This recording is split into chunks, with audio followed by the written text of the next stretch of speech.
Acho que agora vai. Então, vamos lá, começar a nossa aula, dando continuidade agora à produção de documentação científica, né? A gente já passou da unidade 1, onde a unidade 1 era um amadurecimento ou um contato com os conceitos relacionados ao conhecimento, né? Os tipos, como eles funcionam, como eles são, quais as diferenças entre eles, e o que é utilizado basicamente na produção no meio acadêmico, né?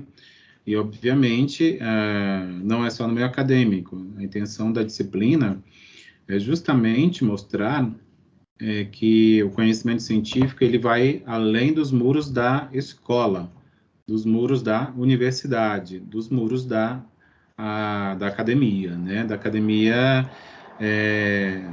isso no sentido de educação. Então, dando continuidade aqui aos tipos de produção científica, que é o que a gente está vendo na unidade 2, a gente vai entrar hoje na seção 2, tá? Que vai falar sobre o processo de pesquisa como ferramenta de produção de conhecimento. E aí a gente vai entrar já aqui em alguns tipos, né, de produção científica, alguns tipos de desenhos de pesquisa, basicamente, é o que a gente vai ver nessa parte da aula, certo? Não esqueçam de fazer as atividades, tá? Eu sempre trago um slide no início das aulas para lembrar vocês e dizer que é importante. Aqueles também que possuem desafio nota máxima, não sei se é o caso de vocês, mas se tiverem, façam. Tirem um tempinho para fazer, porque sempre vale a pena, porque vocês sempre ganham pontuação, né, na avaliação continuada. E também as atividades, né, que estão no aba de vocês, no portal do aluno, o PDA, tá? Não esqueçam lá de fazer as atividades. Tá? A leitura do nosso livro-texto, sempre que anteceder a aula, tá? Preferencialmente. Tentem fazer a leitura antes da aula, dessas sessões que a gente apresenta. As atividades diagnósticas, que é a pré-aula, e as de aprendizagem, que é a pós-aula, são sempre 3 questões de múltipla escolha. E eu sugiro também que vocês guardem essas questões, tá? Respondam, tentem responder corretamente e guardem essas sessões, essas perguntas, tá? Tipo, faz um print de tela e vai armazenando em alguma pasta, pode ser na nuvem também, ou mesmo no celular, né? Eu sei que muitos de vocês utilizam o celular para acessar o portal do aluno, vocês conseguem fazer print e ir armazenando aí, né, no HD, não sei se é assim que fala, né, dentro do dispositivo, né, móvel de vocês. Tá? Façam a leitura da web-aula também, que é um aparado geral do conteúdo da sessão. Vamos contextualizar, então, esse nosso encontro. Temos aqui como intenção, né, de compreender como que a pesquisa vai poder ser adotada como um princípio educativo. Por que um princípio educativo? Porque, nesse momento, eu estou começando a preparar vocês a aprender a produzir documentos de pesquisa, tá? Então, eu estou iniciando aí, nesse sentido. Então, é nesse sentido que a gente vai considerar como sendo esse o princípio que vai nos direcionar. E também a relacionar o método científico, né, que é o método racional e lógico, né, e que também permite a experimentação, né, com a construção do conhecimento, e isso através da pesquisa, né, vamos começar a aprender a pesquisar, isso na sua maneira formal, porque intuitivamente todos nós sabemos pesquisar, né, principalmente com as ferramentas tecnológicas que hoje nós temos acesso, né, aos dispositivos móveis, como os celulares, os tablets, dentre outros, né, aqueles relógios smart, né, e aos computadores, né, notebooks e desktops. Temos também como objetivo aqui trazer uma reflexão, né, então refletir sobre a importância do uso do método científico como forma de resolução de problemas práticos, e isso já dentro da profissão, na profissão que vocês estão sendo preparados. Tá? Então, mostrar a utilidade disso na formação de vocês, né? A ideia é essa. Então, para iniciar, eu trago isso, estou aqui sempre acompanhando com o livro aqui comigo, né? Essa frase que diz o seguinte: pesquisar é organizar, é racionalizar, né? O quê? O conhecimento. Que conhecimento? Esse que a gente está adquirindo ao fazer pesquisa, né? Sempre quando a gente pesquisa, a gente tem como motivação uma curiosidade, um interesse, né? Que vai nos mover e nos fazer ir em busca desse conhecimento. Então, o conhecimento é o que nos motiva a fazer pesquisa, né? E essa pesquisa, para ela ser bem compreendida, a gente precisa organizar. E o método científico, ele existe justamente para isso, para nos ajudar a sistematizar o conhecimento feito em pesquisas, tá? Então, basicamente é essa a utilidade do método científico, ah, nesse contexto, tá? Obviamente, né, que então, da maneira como eu apresentei aqui, eu acho que é fácil da gente perceber que ele, então, não acontece só dentro do meio das instituições de ensino, né? Se eu estou no meu trabalho e eu tenho uma rotina, né, de trabalho, né, para produzir documentos, para produzir insumos, se for na indústria, e para vender, se for no comércio, né, se eu trabalho em algum comércio que vende algum produto ou serviço. E aí essa rotina é justamente a tal da sistematização que eu estou dizendo aqui, né? Sistematizar é estruturar, é organizar, né? É construir a melhor maneira de se realizar as atividades. E essa sistematização, ela existe, né, nesses ambientes, né, de trabalho ou escolar, porque elas foram descobertas através de pesquisas feitas em algum momento, né? Não se nasceu sabendo delas, né? A gente descobriu, né? Vou dizer a gente ser humano, né? A gente descobriu em algum momento que essa sistematização do trabalho, ela é a melhor que tem dentro daquele ambiente. Obviamente que as empresas hoje, elas são muito abertas às mudanças, né? Não são como as empresas de décadas passadas, ou até pouco tempo atrás, onde havia um engessamento muito grande, né? Esse engessamento era uma rigidez que não permitia que a dinâmica, né, do desenvolvimento do mundo introjetasse naqueles ambientes. Então, mas a rotina é essa e vai ser sempre essa, e a gente não muda assim, porque a gente sempre fez assim, né? É um pensamento já ultrapassado, tá? Então, essa minha fala nesse slide aqui, nesse momento, é justamente para mostrar que a pesquisa, ela é parte da vida da gente. Independente se a gente está nesse momento, né? A gente está no momento de ensino, no momento de educação, né? A gente está no momento de aula, mas quando a gente está no momento de trabalho laboral, também ela está lá, né? Por mais que a gente não entenda ou a gente não perceba que ela existe pelo método científico da maneira como a gente traz aqui na faculdade. Parece assim que são mundos bem distintos e muito separados. O mundo real e o mundo da educação, o mundo da ciência. E não é verdade. Se nós permutamos nos vários mundos, isso quer dizer o que a gente vive em um deles, a gente pode viver no outro, ou nos outros. Esse professor aqui, ele é citado no nosso livro, tá? Por isso que eu trouxe a foto dele e um pouquinho do currículo dele. É o professor Pedro Demo. Ele é um sociólogo, professor da Universidade de Brasília, do Departamento de Sociologia. Ele é docente lá na graduação e na pós-graduação, tá? Ele tem uma frase que está escrita no nosso livro-texto, onde ele afirma que o ensino e a pesquisa, eles devem estar associados, tá? Então, o ensino, ele não ocorre, com isso, o que ele quer dizer?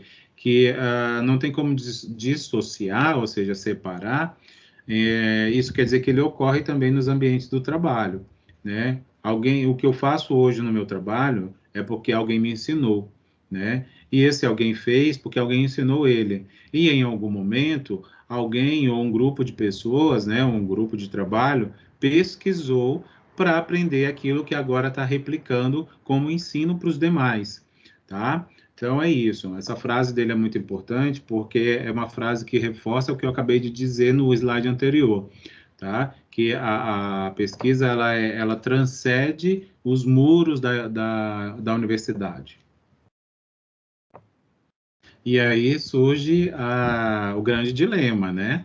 A gente nos tempos de hoje, vou dizer assim, né, nos nossos tempos tecnológicos, a gente lê muito, mas a gente tem que, em geral, não lê com qualidade, né? Eu até vou dizer assim que eu me incluo nisso, porque muitas vezes eu tenho tanta coisa para ler, tanta coisa para fazer, que aí eu vou lendo assim, sem reflexão, vou lendo, lendo, lendo, lendo, lendo e lendo, e quando eu acabo a leitura, eu paro para pensar e não lembro mais o que eu li.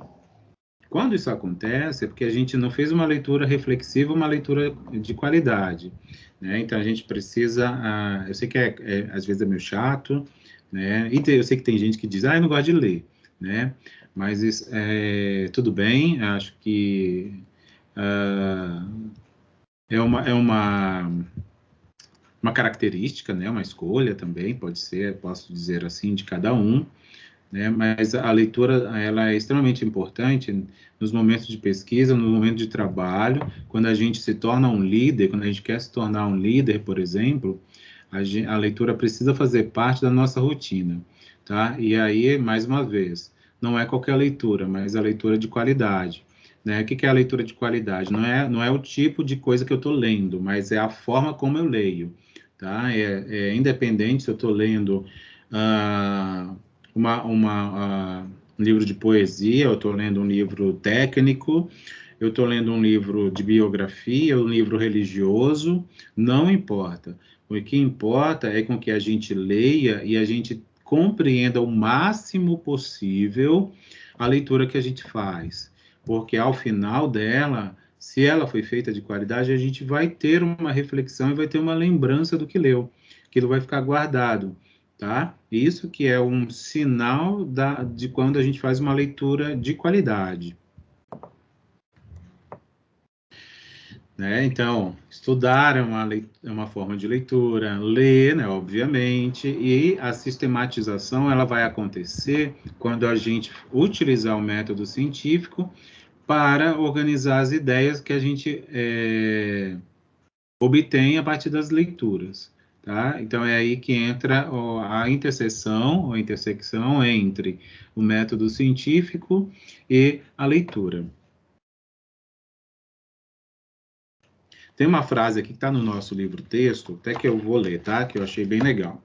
Diz assim, ó, sempre em todo e em qualquer tipo de pesquisa, o pesquisador deverá munir-se da compreensão sobre o assunto, que somente a leitura e a busca por estudos já realizados sobre o tema poderão lhe proporcionar.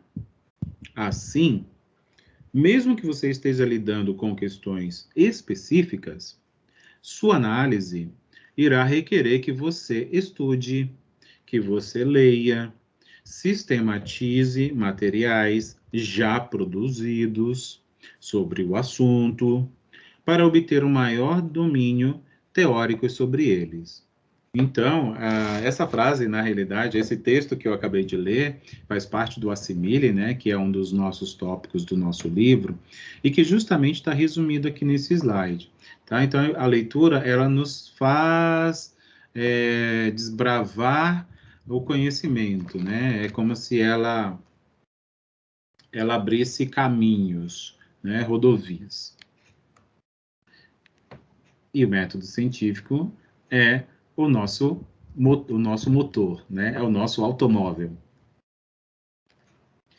Quando o assunto é específico, mas pensa bem. Ah, professor, mas você fala de forma muito genérica, eu não consigo entender, porque no meu trabalho, é, eu não preciso ler as coisas, porque eu aprendo com os meus colegas que vão me dizendo o que fazer. Tudo bem, não tem problema nenhum. Sabe por que que isso acontece? E muitas vezes nos ambientes, não só de trabalho, como até inclusive na escola e na universidade, na faculdade, num momento como esse, porque algum dia alguém leu, alguém sistematizou esse conhecimento obtido, né? E despejou, vou falar assim, né? Colocou para fora, e isso sistematizado, já mastigado, e replica o conhecimento. Então, o conhecimento, ele é transmitido por muitos canais. Esse que eu estou falando é um deles. Por isso, em alguns ambientes de trabalho, onde o trabalho não é tão complexo, ou ele até é, mas ele já está tão sistematizado, tão organizado, que ah, aqueles que vão se agregando àquele ambiente não precisam mais passar por aquele processo mais rigoroso da aquisição do conhecimento, que seria uma leitura profunda, tá? Então, é por isso que, e agora, nesse sentido, que eu respondo essa pergunta. O conhecimento teórico ele vai lançar luzes sobre a prática. É assim, né? A prática ela é uma consequência, né? A prática ela é justamente já a ponta de toda uma trajetória construída a partir de leituras, a partir da reflexão, a partir da sistematização e da organização, né? E o que a gente traz sempre aqui, dizendo que são luzes, é porque justamente é nosso olhar abrir, né? Como se de repente eu ligasse a luminária que está aqui perto de mim, né? Na minha escrivaninha, e aí ela me faz enxergar coisas que eu não via antes de acendê-la, tá? Então é com essa analogia que a gente usa essa frase, né? O conhecimento teórico, ou seja, a leitura feita, né, nos livros, nos sites, isso inclusive eu incluo também, tá? Como a gente está em tempos onde os canais de leitura são diversos, né, são diferentes dos canais do século passado, vou dizer assim, não que eles do século passado não existam mais, porque antes só era livro, né? Eu lembro que quando eu fiz a minha primeira faculdade, lá nos anos 90, não existia ainda a internet. Na realidade, existia, ela estava começando no exterior, né? Ela foi, não sei se vocês sabem da história da internet, mas ela foi criada nos Estados Unidos, tá? Lá no comecinho, no finalzinho dos anos 80. E aí, quando eu entrei na faculdade, a internet ela ainda não era tão divulgada, né, tão acessível quanto ela é hoje. E eu lembro que no instituto que eu estudei, não tinha internet. Quando eu entrei na faculdade, assim, uns 3 anos depois, começou a vir, assim, bem timidamente, para alguns lugares, alguns setores, com um computador ou outro, onde o acesso era bem restrito, e sim, e era assim. Por que eu estou falando isso, né? Para eu não fugir do raciocínio. Então, como não era tão simples assim o acesso à internet, eu vivia na biblioteca da faculdade para poder pegar livros para ler e estudar os assuntos que eu estudava nas aulas, que os professores passavam nas aulas, tá? Com o aumento do acesso, né, da internet, o barateamento, né, a evolução, né, ficou mais rápida, mais barata, mais acessível. A gente agora vive de cara para os dispositivos. Eu confesso que eu também sou uma pessoa assim, e eu não vejo problema nenhum. Eu acho que a gente precisa utilizar mesmo, né? Mas é bom a gente utilizar de uma forma positiva, né? Para a gente adquirir, para nos beneficiar, né? E a leitura feita nesses novos canais também é válida, tá? Porque ela também traz conhecimento. É isso que eu quero dizer. Agora a gente vai falar sobre os tipos, tá? Sobre os tipos de pesquisa. Esse momento introdutório aqui foi mais para a gente refletir sobre a necessidade da leitura, né? E com isso, a leitura ela é o pontapé inicial de uma pesquisa. E aí, quando a pesquisa começa a ser feita, quando ela começa a ser feita, ela precisa ser sistematizada. Sistematizada é organizada, né? Organizada mesmo que seja só na cabeça por enquanto, né? Enquanto a gente está na leitura. Quando a gente faz isso, isso facilita a fixação da leitura, né? Que aí, quando a gente está fazendo isso, a gente está usando, de certa maneira, né? De forma empírica, né? O método científico, tá bom? Então, vamos lá falar sobre os tipos, tá? Quanto aos objetivos, tá? A gente vai poder dizer que a gente pode dividir os tipos de pesquisa de acordo com os objetivos que elas têm, tá?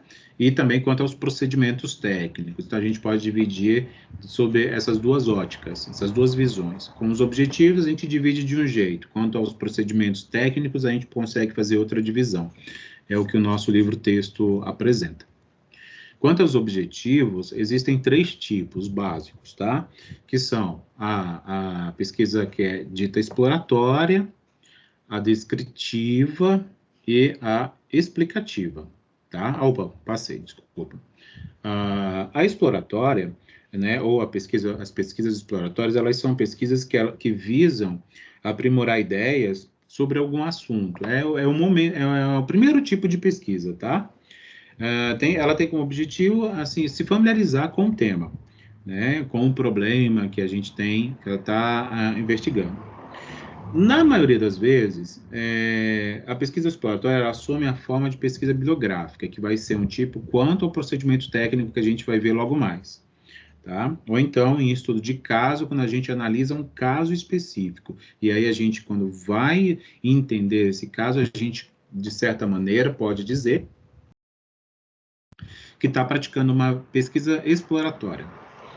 O segundo tipo é a pesquisa descritiva, tá? São pesquisas que vão descrever, né, como o próprio nome diz, as características de determinada população ou fenômeno, né, independe do que a gente está pesquisando, com a intenção de descobrir a existência de associação entre variáveis. Na realidade, eu não concordo muito com as autoras, tá? Descritiva é uma mera descrição, tá? Não é a busca de relação, tá? É só uma descrição. É como se a gente seria um passo à frente da exploratória. Exploratória, a gente está ali apalpando, olhando, tentando trazer luz, né? É nesse momento que a gente busca trazer luz para o ambiente, né? Para o problema. E aí, quando a gente começa a fazer descrição, é porque a gente já está produzindo conhecimento, né? Mas a descrição é meramente uma descrição. Eu não estou buscando relação. Se tem muito mais homens num determinado setor do trabalho, é porque exige mais força. Estou sendo, assim, exagerado, né? Não é bem assim, né? Não é bem assim. Eu não estou buscando respostas para perguntas como essa, tá? Porque isso vai ocorrer quando eu for para o tipo de pesquisa dito explicativa, tá? A explicativa, sim. Eu estou buscando relações, eu estou buscando respostas, né? Na descritiva, eu não estou buscando respostas. Eu quero descrever para conhecer, Qual é o percentual de alunos que estão na aula hoje, né, em relação ao total de matriculados? Qual é o percentual de mulheres, o percentual de homens? Qual é o percentual de alunos da administração, o percentual de alunos da contábeis, o número de alunos que veio, que assistiu a aula na semana passada, ou o número de alunos que fez as atividades que eu passei, né? Coisas desse tipo. Quando eu levanto essas informações, eu estou descrevendo, tá? Um fenômeno, tá? Um fenômeno. Agora, quando eu procuro entender, vamos supor, por que os alunos não estão vindo na aula ao vivo na sexta-feira? Aí eu começo a procurar a resposta. Será que a minha aula está muito chata? Será que é porque é sexta-feira e já está todo mundo cansado? Ou será que é porque a internet está ruim, porque está chovendo? Sabe? Quando eu procuro respostas para perguntas desse tipo, eu estou buscando explicações, estou buscando resposta, buscando associação entre as coisas. E isso é característico de uma pesquisa explicativa, tá bom? E isso, então, são os 3 tipos que existem quanto aos objetivos, tá? Quanto aos procedimentos técnicos, a gente tem aí alguns mais tipos, tá? Que eu vou falar um pouquinho de cada um deles. Vamos começar, então, tá? A gente vai falar, então, aqui de cada um. Vamos falar, então, da exploratória, tá? Desculpa, não, da exploratória a gente já falou. Descritiva também, que isso aqui eu falei antes de avançar, né? Devia ter colocado isso antes. Aqui, bibliográfica, tá? A gente vai começar a falar da bibliográfica. A bibliográfica, ela é feita, né? Isso aí são os procedimentos técnicos, tá? É o que a gente acabou de ver, só para organizar a ideia. A gente pode classificar a pesquisa em 2 classificações, né? Uma que vai depender dos objetivos que eu tenho com ela, com a pesquisa, e outra é com o procedimento técnico, tá? O procedimento técnico, que a gente também vai conhecer como delineamento de pesquisa, ou design, tá? Desenho, tá? O desenho de pesquisa. O pessoal da saúde, da área de saúde, que fala muito design ou delineamento, mas os das outras áreas, né, humanas, sociais aplicadas, até mesmo das exatas, a gente chama de procedimento técnico. Então, eu vou explicar alguns, tá? É claro que alguns são mais usados dependendo da área, né? Tipo, na área da saúde, utiliza-se mais os exploratórios, as pesquisas experimentais, por exemplo, que são os ensaios clínicos, né?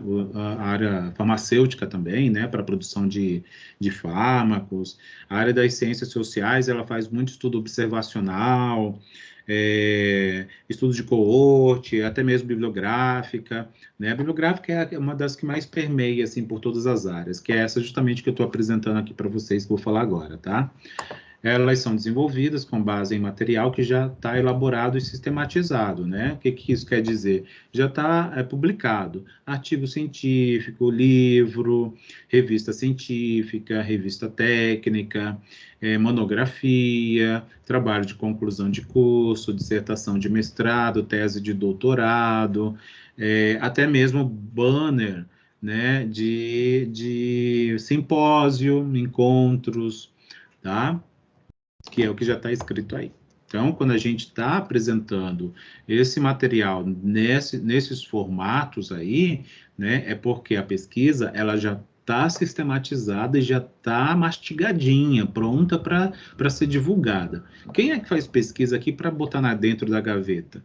Né? Isso, pesquisar dá um trabalho danado, dá um trabalhão, né? Ninguém quer ter muito trabalho para ninguém ver. Né? A gente tem que trabalhar e tem que mostrar o nosso trabalho. Vamos falar de outro tipo, tá? A documental. A documental é quando a gente faz uso de documentos, né? Fontes documentais, para construir um entendimento com algum objetivo, tá? Ela faz uso, a diferença da bibliográfica para documental é bem sutil, tá? Mas não é a mesma coisa? É quase a mesma coisa, tá? É quase a mesma coisa. assim, elas caminham juntas, assim, iguais, até um determinado ponto. Aí a bibliográfica, ela termina olhando para aquilo que já está sistematizado. E a documental, não. Pode ser, ela busca o documento mais cru, mais rústico, menos sistematizado. Tá? Então, essa é a diferença principal. Experimental é aquilo que eu acabei de falar, que é onde mais é aplicado na área da saúde, né?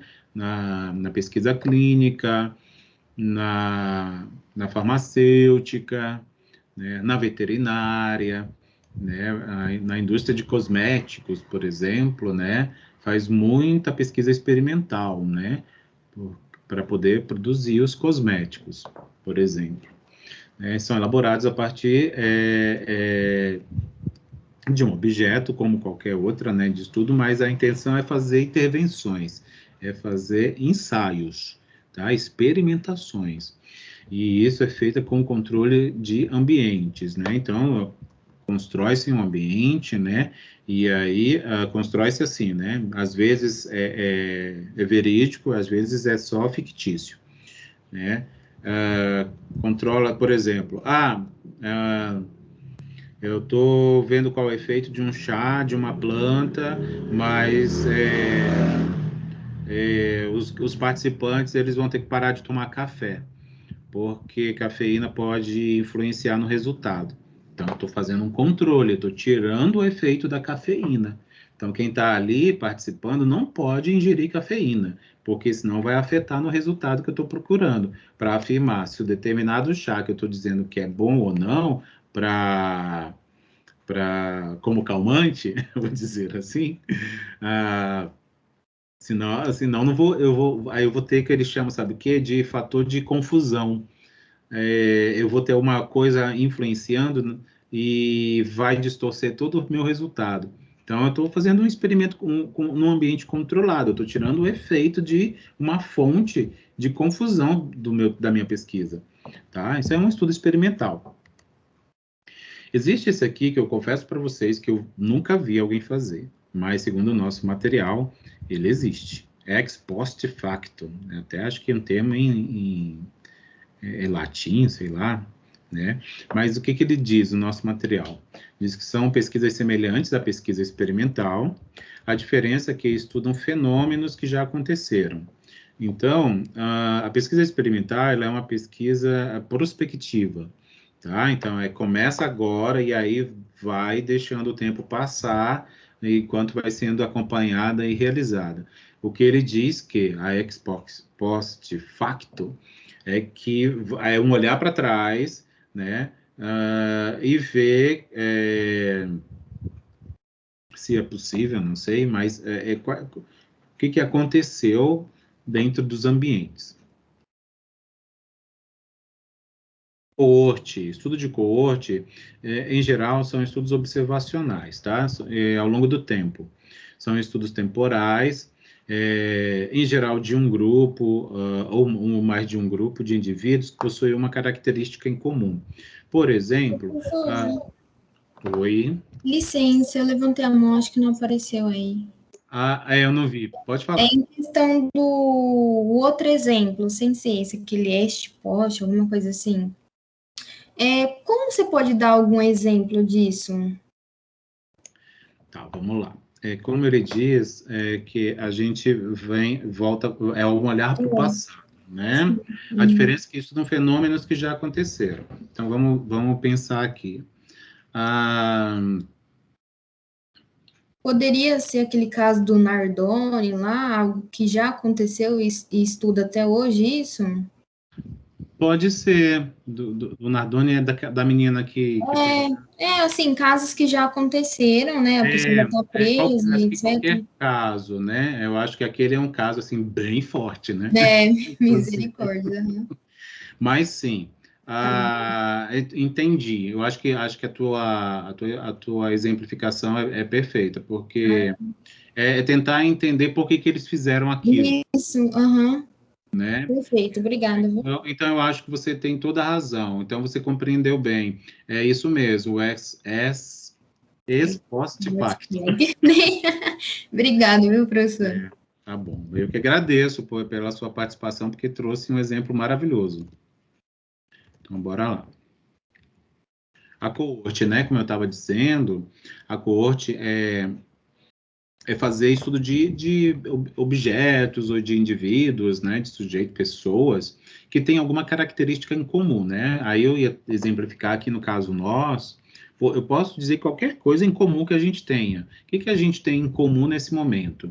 A gente está numa aula de metodologia científica. Então, esse é o ponto em comum de todos nós aqui. Né? Então, de repente, vamos supor, alguém deseja nos estudar, a coordenadora, né, ela quer estudar como é que a gente está evoluindo na disciplina. E aí ela vai acompanhar ao longo do semestre. A gente pode dizer que ela está fazendo um estudo de coorte, né, porque ela está acompanhando ao longo do semestre, né, quem está na disciplina de metodologia científica, por exemplo. Tá bom? Levantamento. A pesquisa do tipo levantamento, ela tem como objetivo, né, como o próprio nome diz, coletar informações. E aí ela é chamada de levantamento só porque essa coleta de dados ela é feita por entrevistas, tá? E entrevistas diretas. Então ela é feita em geral com pessoas, tá? A pesquisa de opinião, por exemplo, que é aqueles institutos de pesquisa de intenção de voto, né, durante os anos eleitorais, essas pesquisas que são feitas, muitas empresas contratam, né, para saber se o produto que elas estão querendo lançar, se vai ter uma boa aceitação, né, até o próprio IBGE, né, com empresas ou institutos como o IBGE, que não sei se vocês já receberam ligação do IBGE ou já foram entrevistados por algum recenseador. Algum entrevistador. Eu participei do censo de 2010. Na época eu morava em Barão Geraldo. Eu lembro que foi um recenseador na minha casa e ele me entrevistou. Então ele coletou, ele tinha lá já era aquele dispositivo que eles usam lá, tecnológico, um computadorzinho, super bonitinho. E aí ele estava lá com uma canetinha que ele ia marcando as minhas respostas. Em geral, os levantamentos eles são feitos com questionários de pergunta fechada, porque se for de pergunta aberta, demora demais, né? E, em geral, esses levantamentos muito demorados, as pessoas ficam de saco cheio, né? E aí elas não querem mais responder. E aí isso destrói qualquer pesquisa.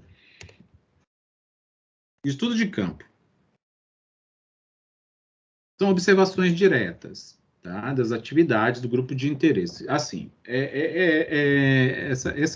esses procedimentos, talvez a gente possa trazer uma certa dificuldade em entender sobre isso, porque muitos deles se sobrepõem.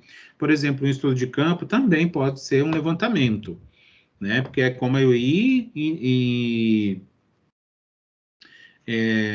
ao encontro do meu objeto de pesquisa, uma pessoa, né? Tanto que está aqui escrito, ó, também usa entrevista, né? A diferença é que no levantamento eu posso fazer uma entrevista por telefone ou por um questionário online, né? E aí o estudo de campo, não.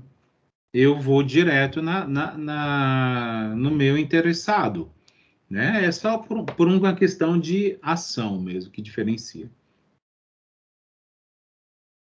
Estudo de caso, né? Eu já achei que estava repetindo. Estudo de caso são estudos de situações específicas, né? Vamos lá. Eu quero estudar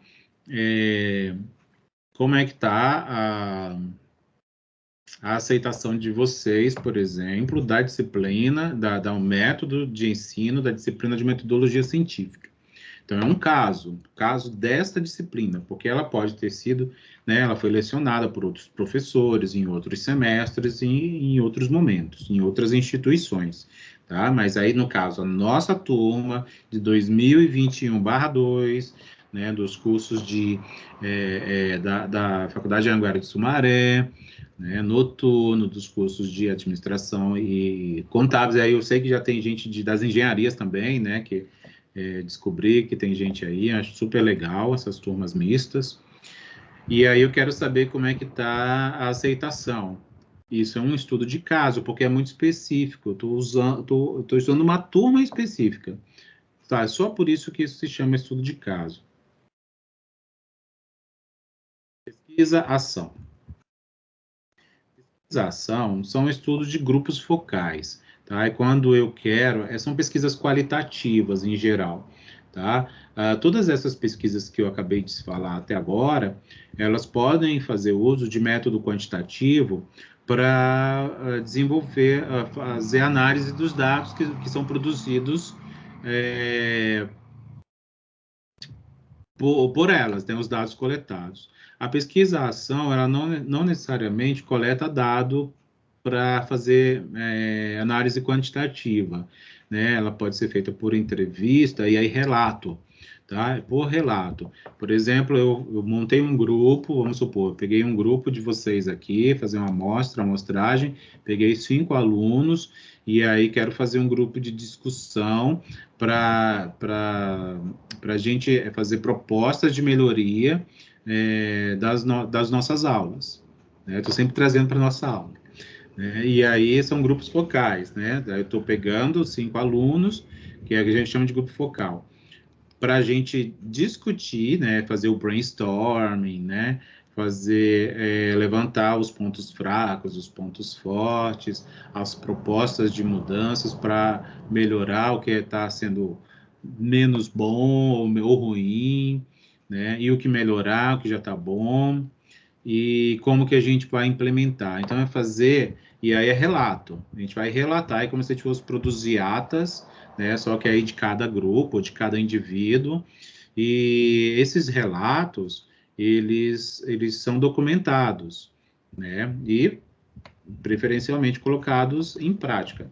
E aí o que ele fala aqui de participação do pesquisador é o interessado, no caso eu tenho que participar também, né? Eu tenho que, inclusive, guiar, né, esse trabalho, né, desse encontro, por exemplo, desse grupo focal, ou dos grupos. E aí o nosso último tipo, que ele chama de pesquisa participante. É semelhante a essa agora que eu apresentei, a pesquisa-ação. A diferença é que o pesquisador interessado, ele faz intervenção.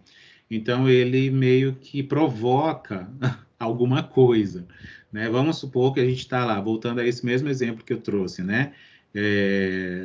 Da gente de eu formar um grupo focal, aqui um grupo de 5 alunos, para a gente fazer proposta de melhorias. Só que na pesquisação eu só reúno e aí cada um de vocês vai relatando, né, os pontos que vocês acham que precisa melhorar e aqueles que não precisam ou que podem ser abordados de outra forma, e o pesquisador vai relatando, né? Eu, no caso, iria relatando, anotando. Na pesquisa participante, eu poderia fazer intervenção, né? Ou seja, eu poderia, além de ouvir vocês, eu poderia dar uma contraproposta, né? Por exemplo, alguém diz para você assim, eu acho que você poderia parar de gravar as aulas, porque gravar intimida a gente, por exemplo. Aí, se eu disser, mas isso por que intimida, né? Por que você não gosta de falar, você, sabe? Fazer uma provocação. Isso é uma intervenção que, em geral, é feita pelo pesquisador interessado da pesquisa. E isso é o que ele chama de pesquisa participante. Tá bom? E aí a escolha vai depender, obviamente, do que se interessa, o que eu tenho de objetivo, né? E aí é caso a caso, né? Se eu tenho um interesse, por exemplo, no TCC de vocês, a nossa instituição, ela não é muito ela não dá muita opção, não. Ela é meio rígida.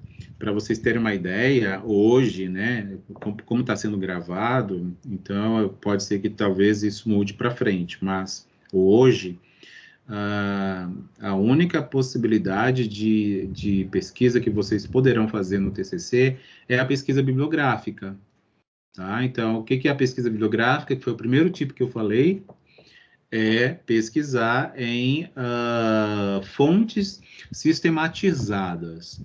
O que é uma fonte sistematizada? É um artigo científico que já está publicado, é um livro que também existe já bonitinho, pronto, é uma revista técnica, é uma monografia que já foi apresentada, é uma tese de doutorado, e coisas desse tipo, é uma norma técnica, tá? Então, tudo isso são fontes já sistematizadas.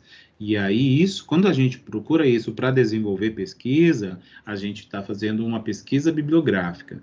E é esse tipo de pesquisa que hoje a nossa instituição permite que se faça o TCC de vocês, tá? E ainda é mais engessado ainda, tá? Já estou antecipando um monte de coisa. Se vocês quiserem, eu até compartilho com vocês depois o manual do TCC. Eu tenho acesso a ele porque eu estou com a disciplina de TCC na unidade de Campinas. Nossa, perfeita. Se vocês Pode quiserem, eu sim. compartilho sim. Super indico, professor. Pode postar. Tá bom. Eu coloco no grupo, pode ser ali no grupo de WhatsApp nosso? Ou vocês preferem no AVA? Pode mandar no grupo, professor. Tá bom. É bom que fica até no celular, fácil visualização. Beleza, então tá bom. Porque vocês não poderão desenvolver temas, qualquer tema que vocês quiserem. Existem temas permitidos pela instituição, que são o que eles chamam de macrotemas. Tá? E aí vai para todos os cursos existentes na nossa instituição. E aí, obviamente, vai ter o da administração, das contábeis, das engenharias, né? Cada engenharia. E é legal vocês já terem acesso a isso, porque vocês já podem já ir pensando em pesquisar alguma coisa que vocês terão que pesquisar lá na frente. Tá? Eu acho que vale muito a pena. Então, estamos combinados. Eu compartilho com vocês o manual do TCC. E aí é isso, né? A escolha do método, obviamente, vai permitir clarear, né, o objeto da pesquisa, né? O que é o objeto? O objeto é aquilo justamente que a gente quer investigar, tá? Então, faz parte do problema. E é isso, tá? Como a gente está bem cedo, gente, nem acreditei. Vou fazer a outra sessão, que aí é bom que a gente já vai antecipar. Que é o que a gente vai falar agora sobre fichamento, tá? Fichamento é o que a gente falou aqui, basicamente, foi isso aqui, tá? Os principais tipos de produção, né? Introduzimos sobre a sistematização feita a partir do método científico, e aí quando eu chamei a atenção para a importância da leitura, e aí foi quando a gente foi olhar a classificação de pesquisa em relação aos objetivos, em relação aos procedimentos técnicos existentes, quando a gente olha para os objetivos, a gente percebe que a gente pode classificar a pesquisa de 3 maneiras: exploratória, descritiva e explicativa, né?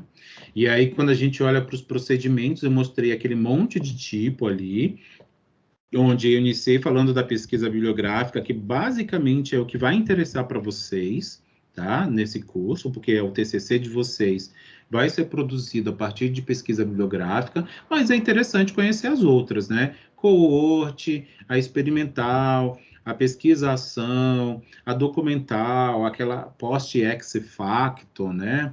A de levantamento, né? A participativa, acho que eu já comentei, enfim, várias, tá? Esse material também vou compartilhar com vocês no AVA e no grupo que a gente possui, tá? Então, aí foi quando eu tentei exemplificar, né? Para a gente poder tentar tornar essas coisas mais palatáveis e palpáveis. Tá aqui a nossa referência, tudo sai daí, tá? Tudo sai daí. Façam, então, as atividades, certo?